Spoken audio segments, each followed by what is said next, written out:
कोई अपना नॉलेज बढ़ाने के लिए बुक रीडिंग को अपनी डेली हैबिट बनाना चाहता है, तो कोई वजन कम करने या फिट रहने के लिए डेली जिम जाना या रेगुलरली एक्सरसाइज करना या योगा करने को अपना डेली रूटीन बनाना चाहता है।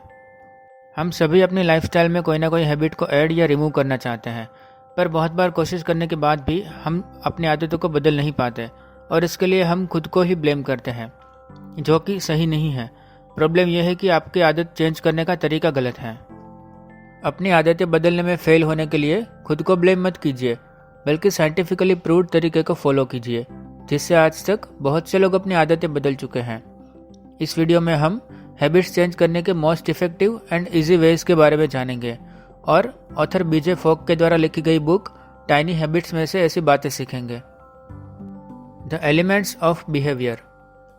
हम जो कोई भी काम करते हैं उसके पीछे 3 एलिमेंट्स होते हैं, जिसको मैप यानी कि MAP कहा जाता है।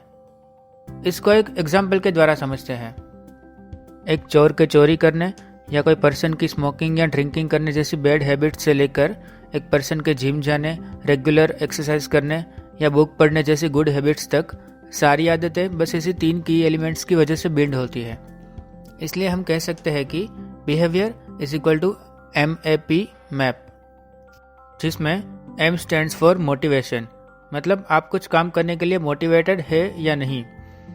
A स्टैंड्स फॉर एबिलिटी, मतलब आप कोई काम करने के लिए कैपेबल है या नहीं। और P स्टैंड्स फॉर प्रॉम्प्ट, मतलब वो काम करने के लिए आप खुद को रिमाइंडर देते रहते हैं कि नहीं, जब तक वो काम आप कर नहीं लेते।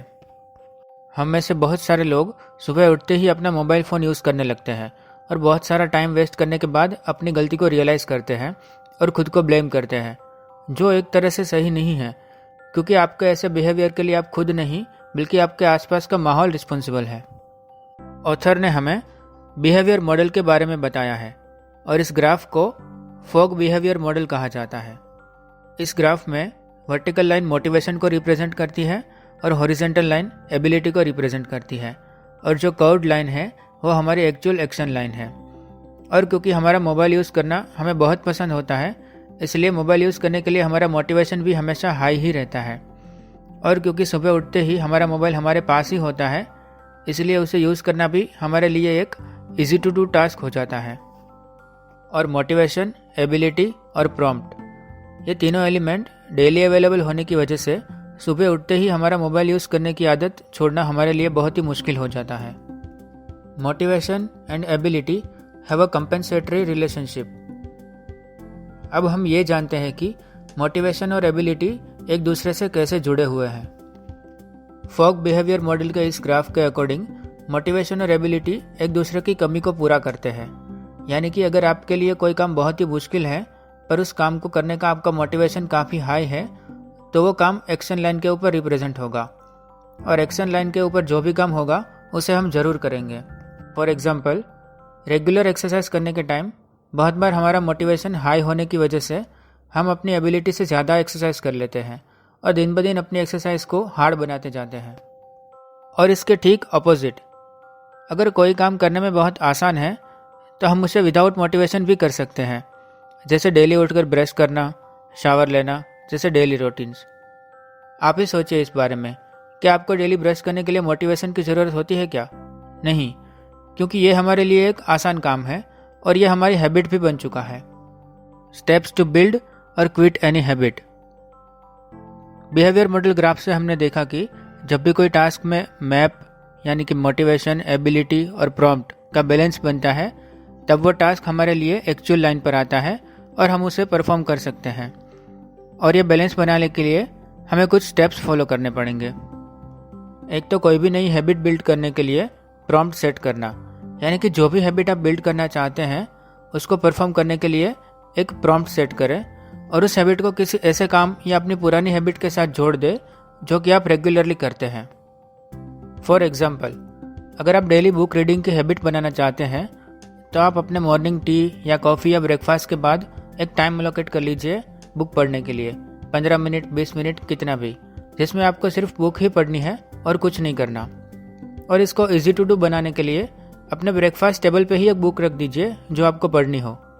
तो इस टास्क में ब्रेकफास्ट आपके लिए एज ए रिमाइंडर काम करेगा और आपको प्रॉम्प्ट करेगा डेली बुक पढ़ने के लिए। शुरुआत में कोई भी नया काम करने में हमारा माइंड बहुत अनकंफर्टेबल फील करता है और इसीलिए अचानक से कोई भी हैबिट नहीं बनती। हमें टाइनी हैबिट्स परफॉर्म करके अपने माइंड को ट्रेन करना है और कंफर्टेबल बनाना है कोई भी नई हैबिट डालने के लिए। जब भी आप ब्रेकफास्ट करके बुक पढ़ना शुरू करें तो ऐसा टारगेट मत रखें कि आज ही पढ़नी है या पूरी बुक, पर थोड़े से स्टार्ट कीजिए। जैसे आप 2-3 पैराग्राफ ही एक दिन में पढ़िए, फिर कुछ दिनों बाद थोड़े पेजेस पढ़िए और इस तरह से अपना टारगेट अचीव कीजिए। हैबिट को बिल्ड होने के लिए थोड़ा टाइम दें, क्योंकि कोई भी काम की आदत डालने के लिए ये इम्पोर्टेंट है कि वो काम करना हमारे लिए बहुत आसान हो। और डेली बुक का एक पैराग्राफ या एक पेज पढ़ना आपके लिए बुक रीडिंग को ईजी बनाएगा, क्योंकि जो भी काम हम रेगुलरली रिपीट करते हैं वो इवेंचुअली हमारे लिए ईजी हो जाता है। और ईजी काम को करने के लिए हमें बहुत कम मोटिवेशन की ज़रूरत होती है, तो हम इसे आसानी से परफॉर्म कर सकते हैं। इसलिए कोई भी हैबिट बिल्ड करने के लिए उसको किसी पुरानी हैबिट के साथ कनेक्ट करें और टास्क को ईजी टू डू बनाएं। इसके अपोजिट, अगर आप कोई हैबिट को क्विट करना चाहते हैं तो आपको उस हैबिट से रिलेटेड प्रॉम्प्ट को ब्रेक करना होगा, जिससे आपके लिए वो हैबिट परफॉर्म करना मुश्किल हो जाए। जैसे कि आपकी सुबह उठते ही मोबाइल फ़ोन यूज़ करने की आदत का रीज़न है आपका मॉर्निंग अलार्म या फिर आपका मोबाइल आपके बेड के पास होना, तो आपको इस बैड हैबिट को क्विट करने के लिए मॉर्निंग अलार्म अपने फ़ोन में नहीं रखना। आप इसके लिए कोई एनालॉग क्लॉक यूज़ कर सकते हैं और आपका फ़ोन भी अपने बेड से दूर रखिए। यह प्रैक्टिस आपको इस बैड हैबिट को क्विट करने में हेल्प करेगी। Growing your habits from tiny to transformative. जब हमने टाइनी हैबिट के बारे में यह सब जाना है तो हमारा नेक्स्ट स्टेप है कि कैसे इन टाइनी हैबिट्स को डेवलप करना और रेगुलर बनाना। जैसे कि आपकी कोई बुक का रोज़ एक चैप्टर या कुछ पेजेस पढ़ने की टाइनी हैबिट टाइम के साथ डेवलप होकर एक बुक पढ़ने की हैबिट में कन्वर्ट होगी।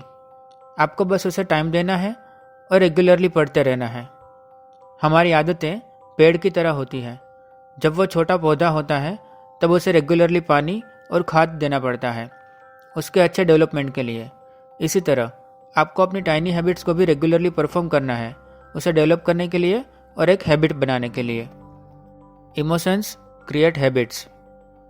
आप जो भी हैबिट डेवलप करना चाहते हैं उसकी टाइनी हैबिट परफॉर्म करने के बाद आप कैसा फील करते हैं ये बहुत ज़्यादा इंपॉर्टेंट है, क्योंकि कोई भी बिहेवियर परफॉर्म करने के बाद अगर आप अच्छा फील करते हैं तो आपका माइंड डोपामाइन रिलीज करता है एंड एज ए रिजल्ट वो बिहेवियर आपके लिए हैबिट में डेवलप होना आसान होता है। और कुछ काम करने के बाद अगर आपको अच्छा फील नहीं होता तो उसको बहुत मुश्किल होता है हैबिट बनाना। इसलिए अपनी टाइनी हैबिट्स को दिल से फॉलो कीजिए, जिससे आपका पॉजिटिव बिहेवियर बना रहे। इसके लिए आप खुद को कोई रिवॉर्ड दे सकते हैं और आपको खुद को अप्रिशिएट भी करना है। ये एनिमेटेड वीडियो समरी ऑथर बीजे फोग के द्वारा लिखी गई बुक टाइनी हैबिट्स में से थी।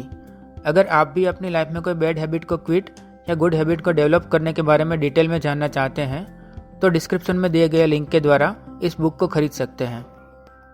अगर आपको यह मेरा एनिमेटेड बुक समरी वीडियो पसंद आया तो इसे लाइक करें, आपके ओपिनियंस कमेंट सेक्शन में लिखकर बताएं और इस वीडियो को अपने फ्रेंड्स एंड रिलेटिव्स के साथ शेयर करें और ऐसे और वीडियोस देखने के लिए इस चैनल को सब्सक्राइब करें। साथ ही साथ बेल आइकन प्रेस करें आगे की कोई भी वीडियो अपडेट मिस ना करने के लिए। Thanks for watching, stay safe, take care.